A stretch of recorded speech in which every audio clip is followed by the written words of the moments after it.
Now, did Kevin Smith lie to us about the Masters of the Universe TV series on Netflix? Stick around because I'm going to definitively answer that question once and for all. Now, let's jump right into it today because this is what we have to talk about. We have a couple things to talk about today, and then we will get to the main topic, which is going to be the Kevin Smith Masters of the Universe topic. But first off, something happened in the Star Wars community that's very much worth talking about. Shamook, who is a YouTuber who does deep fake technology and is responsible for fixing young Luke Skywalker in The Mandalorian, has apparently been hired by Disney to deepfake Luke Skywalker or anybody else they need him to deepfake. In other words, all the people who chronically complained that Luke Skywalker didn't look good, that Princess Leia didn't look good, that Tarkin didn't look good, that any one of the de-aged, CGI'd Star Wars people didn't look real, this guy is now taking on that responsibility for you. This once and for all definitively will prove that Disney does indeed care what you, the fans, think. Think about it. If they didn't care, why would they hire this guy? This is some YouTuber who was doing videos. I don't know if he ever got monetized, but he had enough subscribers, he probably did. Now what kills me is a couple days ago he did a video of Robert Pattinson in The Dark Knight. In other words, he deep-faked Robert Pattinson in The Dark Knight. I'm going to tell you what, it kind of does look impressive. It does look kind of cool. However, it's a slippery slope. Because once you do that, you no longer need the actors around. Who cares about actors anymore? We can get to a point in Hollywood where we don't need the actors. Go home. But that's not even the main problem. The main problem comes with the concept of the Crispin Glover situation, using an actor without their likeness. I don't know how deepfakes can be monetized on YouTube. I'm not sure, because you are essentially putting this person in a movie that they did not agree to be a part of. You're putting them in a role that they did not agree to be in, and you are also taking the other person out. Now, that in itself is not a problem if it's on YouTube. Probably it would be a problem if it was in the actual film industry. Now, that is where it kind of does get a bit weird, because now you do have the situation with, before he was using the voice of the original actor and replacing their faces with the deep fake. The only one he didn't do this with was Tom Cruise. For whatever reason, he had not Tom Cruise voicing Tom Cruise in Iron Man. I don't know who not Tom Cruise is, and I really don't care. But the thing of it is, he arranged for the stuff to be done, and he fixed Luke Skywalker, who I watched it, and I didn't have any problem with the Luke Skywalker we got. I think it looks brilliant. And as a matter of fact, I'm going to give you a spoiler. I'm going to give you my point of view on his deep fakes, and actually, I think they look fake. I think they look worse than what we got in Disney. And let me explain, because a lot of people are like, no, they look better. No, you know what it is, people? They look shinier. Basically, with the fakes that we're getting in movies, you can see the beard, okay? Now, what's the problem with that? There's not a problem with that. In fact, I find that to be wonderful. Because Luke Skywalker at this point should have a little bit of gruff. However, when you brighten it up and you take that away, all you're doing is brightening them up and shining them up a little bit. And I watched some of his other ones, and very much so, he did the same thing with them. Brighten the faces up. And if you look at the actual a video of the people that are around, like when he did Tarkin, for example. You look around at the people in the room with Tarkin, and you literally see that they're darker than Tarkin now. Because Tarkin just looks bright. He looks like he's doing a YouTube video and has really amazing lighting. Better lighting than I have. And, that's a problem right there. But we're not addressing that because he looks young and he looks wonderful. And it's like, yay, we get our Luke Skywalker. And that's okay if that makes you happy. And I'm not complaining. Because personally, I don't care if they make Luke Skywalker pink with purple polka dots as long as I get Luke Skywalker when I need Luke Skywalker in a movie. I had no problem with The Last Jedi. I had no problem with The Force Awakens. And I had no problem with Rise of Skywalker. I had no problem with The Phantom Menace, with Attack of the Clones, with Revenge of the Sith, with A New Hope, with Empire, or Return of the Jedi. You see, at the end of the day, all those films did what they needed to do, and I respect them for it. Do I like some moments better than others? Yes. Do I like some moments way better than others? Yes. Are there scenes that make me cringe? Yes. But at the end of the day, the creator's choice is what we get. The creator is who you have to respect. You have to be able to accept the fact that this is being done. Let me put it to you this way. For all intents and purposes, Disney Star Wars is now doing what George Lucas did with the original trilogy, and we all saw how well fans appreciated it. So, when push comes to shove, just be careful what you wish for. I give this guy Shamook mad props for the job, and I really hope he does amazing. And I hope that fans treat him with respect, although I have to say, I don't really see it happening, sadly. Now that moving on to our next topic. Our next topic is apparently Scarlett Johansson is suing Disney. And she is suing Disney because what happened is she was promised a portion of theatrical debut stuff. She's a theatrical, has a lot to do with her paycheck. Now, what happened is they released it simultaneously on Disney Plus, and she didn't like this. She's not the only person suing, perhaps, on this level, but she is the most prevalent right now for the simple reason that she is suing them, and yet she's still on good terms with them, because this lawsuit, mind you, came before the movie's release. When the movie got released, this lawsuit's ongoing. Like, she went out and she actually promoted the movie and was professional. Didn't tell people about any of the backstage drama that was going on. And I have to tell you something. That's old Hollywood, dude. That's old Hollywood. That's like if you had Humphrey Bogart in a movie and he had to promote it and he was having a problem with the director or writer. You would never know it. And that's the thing that people forget. We try to, as the press now, and as YouTube streamers and these fake news sites acting like normal news sites when they're really just couch potato writers making up whatever they feel like. And even in today's society with Entertainment Tonight and People magazine even isn't really trustworthy anymore in terms of, I don't find them to be a trustworthy source. I remember when Us magazine was a trustworthy source, and now it's a glorified tabloid.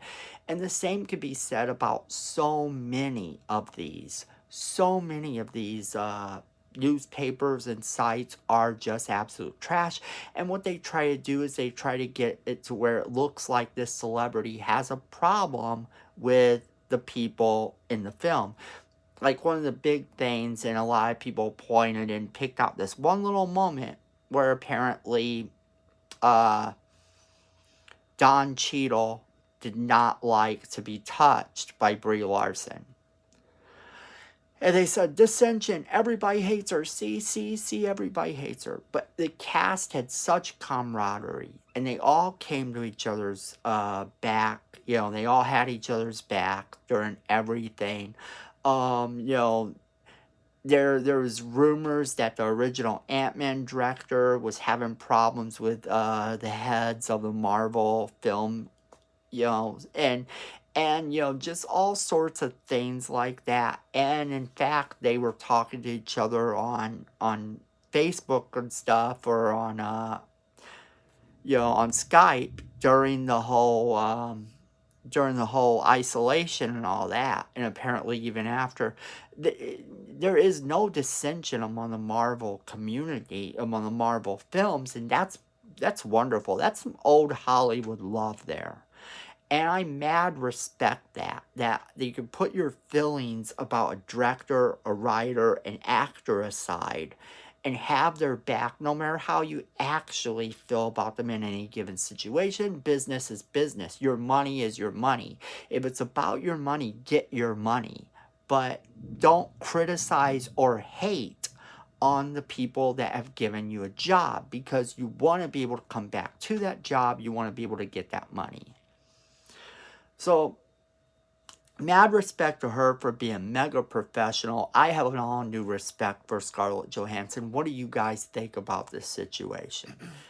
Now, on to our next topic, which is J.K. Simmons has been tapped to play Commissioner Gordon in the new Batgirl movie that's airing on HBO Max.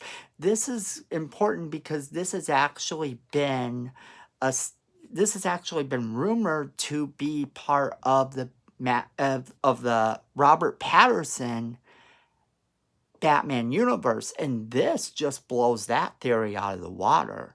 So now we have J.K. Simmons as Commissioner Gordon. Now, I'm not super excited yet about the Batgirl movie. I don't know how I feel about it. I don't know how I feel about Robert Pattinson's Batman.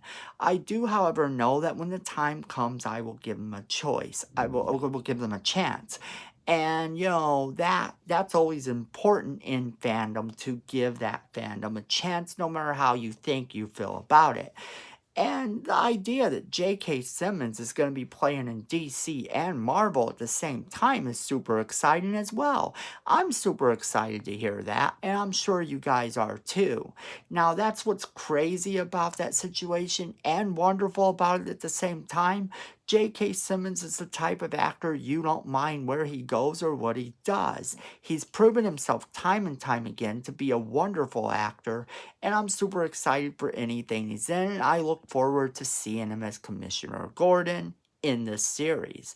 Because, wow, okay, let's bring him in as Commissioner Gordon and see what we can do. Now, what do you think about that? Are you excited for this, for his DC movie coming up? Are you excited that he's playing Commissioner Gordon? Are you thinking that it's going to be too crazy that he's playing in both Marvel and DC now? Let me know your thoughts in the comments below. And now we'll move on to our next topic. And our next topic is He-Man. Now, did Kevin Smith lie about the new He-Man series? A lot of people are saying yes. They're saying he lied about it because it's a Tila show. It's not a He-Man show. And they're saying that the proof is in the pudding. Why would he call it Masters of the Universe instead of He-Man and the Masters of the Universe? The answer to that question is very simple. The original toy line wasn't necessarily called He-Man and the Masters of the Universe.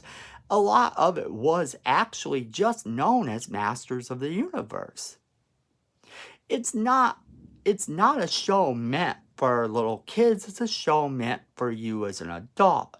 So it's continuing on from the story we're used to and giving us something kind of cool. But you have to be willing to take that cool. Now, a lot of people are going, well, they kill He-Man. Come on. Are we that naive? Are we really that naive that we believe that he killed He-Man? No, he didn't kill He-Man. The storyline actually comes from something that was in the mythology of the very series itself. And that is that the two swords are separate. It's two halves of one sword. And when He-Man pulls them apart, the energy is enough that it makes a sacrifice, and He-Man is that sacrifice. So yes, they did kill He-Man. However, that's when magic starts to go away from society. Not just society, but not just their planet, but the entire galaxy, the entire universe, the entire galaxy. Everything is going to be destroyed. All of creation itself. Unless they can get magic back. Which actually is a cool concept. Because now you have a story. Now you have a story. And keep in mind, you have 5 episodes to spin a tale. And this reminded me, being a movie fan, and I am a movie fan. Let's make that abundantly clear here. Because there are a lot of people that don't understand the filmmaking mentality. They aren't patient enough to wait for the catch, for the boom. And you really do have to be patient within the series because it is situated like an old serial. So think of it as the old Flash Gordon serials. Some episodes in the serial may not have had Flash Gordon on it at all. Or, does it mean that Flash Gordon wasn't important to it? No. He-Man is, in fact, the main star of the series. Let's be really clear about that. Even still, He-Man is the main push for the series to go forward. And let's be really clear about this. The first half of the series is about getting the swords. Okay? So the swords, the 2 pieces of the swords have to be gotten. So they go on a journey. And who better to send on this journey than Teela? Are we forgetting how Teela is in fact related to the sorceress? Are we forgetting this fact? She's related to the sorceress. She's always been related to the sorceress, okay? And here's the thing. They were trying to tell her this in the series, only she didn't want to hear it. Because she was mad that, this magic was used to disguise her best friend. She despises this very magic that has made Eternia this house of lies. That everything she's ever known has been one magical illusion. And it has made her mad. It has made her bitter. Understandably, put yourself in that situation. If you learned everything you knew was a lie, how would that make you feel? And then so basically, she goes off on her own. They have to find her because now the sorceress has to resort to using Evil Lynn to help her. Evil Lynn actually has to help the sorceress. That's crazy. You think about the concept of that. As far as Evil Lynn knows, Skeletor's dead. All of them are dead. There's nothing left. Now, that presents a problem because here you have Evil Lynn, and she has to help the sorceress. Now, what happens here? Well, that's where it all gets interesting. Because now you're put in this situation where the 2 swords are found, and ta-da! He-Man's alive again, right? Well, and I'm not going to go into all of the details because just know, by the end of it all, you're going to see He-Man again. It's not a spoiler, the story actually involves it. Now, chances are you have had the chance to see this series so far if you wanted to see it. And if not, I mean, keep in mind that, that you have to use a little bit of common sense. And He-Man is back in the series by the end. Well, Prince Adam is. That's kind of the part of the journey. You get to see Prince Adam return. And then the second half of this series is going to be focused on stopping a very much alive enemy. And I'm going to just tell you that because, look, the thing of it is, you have to use a little bit of common sense. He-Man is a vital part of this. And to hate on the show simply for the fact that the story arc we're currently following doesn't necessarily follow the person we thought as the main hero is idiocracy at best. It makes for lazy storytelling to assume that the hero of the story always has to be front and center. Sometimes some of the side characters have to have their own story. And in this case, the side character that has to have her own story is Teela because ultimately she does have to take her place as the sorceress, which, we will eventually get to see her do. So when you put that in perspective like that, did Kevin Smith lie to you? No. In fact, let me do this. A tweet by Kevin Smith indicates that he wasn't a He-Man fan. He said he was not a He-Man fan, but then he kind of says, well, they have this event. And sure, I'm sure he watched He-Man when he was little. We all did. It don't make you a fan to have watched it when you were little. And I saw one person that was saying that he got the dates of He-Man wrong. Okay, you know what? How many years ago was that? Cut the dude some slack. Okay? You don't remember every year of every show you've ever watched. And if you do, congratulations, dude. Congratulations. People are allowed to get dates wrong. It happens from time to time. Look, he may not have been a He-Man fan, but maybe he was, in fact, a Masters of the Universe fan. Did you ever think about that? Think about that as a concept as well. I liked Masters of the Universe. Spoiler alert. He-Man was not always my favorite character in the show. He was sometimes, but he wasn't always my favorite character in the show. I didn't sit there and think, oh, it's time for He-Man and Masters of the Universe. Yay, and I'm going to get to see He-Man fight some things off. No, sometimes I found myself liking the side characters a lot better. And I'm sure Kevin Smith had some of the action figures growing up. I'm sure he had some of the things that we all had growing up. And he probably had his personal favorites.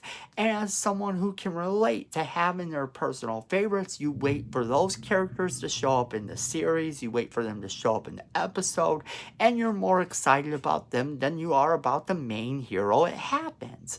So him saying, I'm not a He-Man fan, I never thought that He-Man was that great, but He-Man was always relative, always, He-Man was always there in, and important in comics and culture and everything. That's not a lie either. Somebody can disagree with liking a specific character as much. Does that mean he don't think he's vital to the story and wants to destroy him simply because he wasn't his favorite character? No. It's all part of the story and the writing process. In order for him to write He-Man and the Masters of the Universe series, in order for him to write this series, Masters of the Universe, right, he has to make He-Man likable to him. He has to make He-Man the way he wants to make him, as any creator would. So when he's doing this, he has to think about it. How would I change some of the things that annoyed me about He-Man? And he does what he has to do. How can I give the people a good story arc that's going to provide a lot of suspense and potentially make them fear for He-Man's life? And he does what he can. How can I do this and make sure that I can change things just enough to make it more mature and yet relatable to everyone that used to watch the series? And he tries to do that. And if you don't like it, well, there's another thing people have given him backlash for, saying that he said that if you don't like it, don't watch it and keep it out of your mouth. That's actually not bad advice. It's not great advice. Look, we're all able to disagree at the end of the day. We're all able to disagree over different things. We're all able to sit there and go, I don't like this show, I don't like this movie, and we're all able to have our favorite characters and our least favorite characters. When push comes to shove, though, if you don't like the content, you don't want why would you do 3 million videos talking about hating it? Why would you do videos talking about what you hate? Why would you do news articles talking about what you hate? Why would you do reports talking about what you hate? The problem with talking only about what you hate is that by talking about what you hate, you're forgetting the things you love. And at the end of the day, the Beatles were right. Love is all we need. Keep the stuff you don't like out of your mouth long enough to remember exactly what you love. And then you can enjoy things a lot better. If you don't like a series, if it's not for you, just don't watch it. And you don't have to make comments to the people who are enjoying it, telling them they're stupid for liking it. That makes you wrong. Just as it would make a creator wrong if he told you you're stupid for not liking his project. And that, my friends, is where we're going to leave today's video. So remember that you only have a day or two left to tell me what's missing back there, and I have to donate $5 to Tourette's research. And hit that like button, subscribe button, and all that. And Miko and me want you to know that at the end of the day, fandom is family.